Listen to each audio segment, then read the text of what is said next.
ఈనాడు వక్తృత్వ పోటీలో చర్చించవలసిన ముఖ్యాంశం ప్రేమించి పెళ్లి చేసుకోవాలా, పెళ్లి చేసుకుని ప్రేమించాలా అని.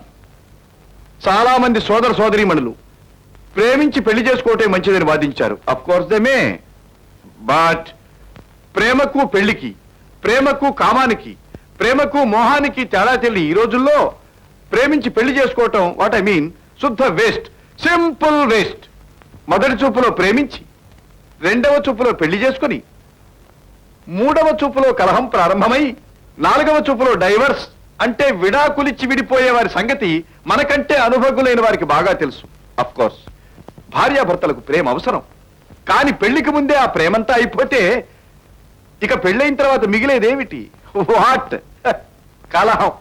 అందువల్ల ఈ ప్రస్తుత కాలానికి ముందుగా పెళ్లి చేసుకుని ఆ తరువాత ప్రేమించడం ప్రారంభిస్తే ఆ ప్రేమ గ్రాడ్యువల్ గా అనురాగంగా మారి ఆ సంసారాలు పచ్చగా 10 కాలాల పాటు ఉంటాయని నా అభిప్రాయం. That's my opinion.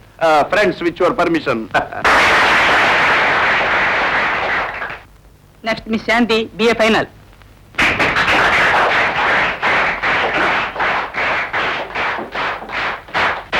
రాము గారు చాలా అద్భుతంగా మాట్లాడారు. Thank you. కానీ ప్రేమించిన వాళ్ళు గాని, ప్రేమ గురించి తెలిసిన వాళ్ళు గాని ప్రేమ గురించి మాట్లాడితే బాగుంటుంది.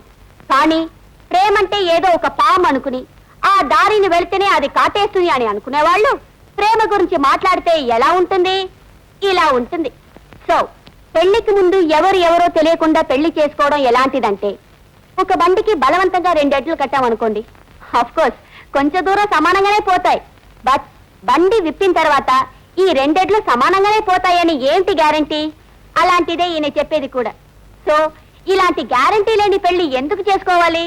రాము గారిని పెళ్లి చేసుకుని ప్రేమించమనండి. ష్యూర్. నేను ప్రేమించి పెళ్లి చేసుకుంటాను. ఏది గొప్పదో పెళ్ళైనాక మేమిద్దరమే తెలుసుకుంటాం. Okay okay. ఫ్రెండ్స్, నేను ప్రేమించేది, పెళ్లి చేసుకునేది ఈ రాము గారిని. No no no, it is impossible. yes yes yes it is possible. జరిగి తీరుతుంది. ఇది నా శపథం. జరగదు, ఇది నా శపథం. ఆకుచాటు పిందె తడిసే,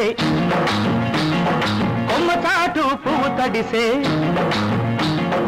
ఆకుచాటు పిందె తడిసే, కొమ్మ చాటు పువ్వు తడిసే, ఆకాశ గంగొచ్చింది, అందాలు ముంచెత్తింది, గోదావరి పొంగొచ్చింది, కొంగుల్ని ముడిపెట్టింది.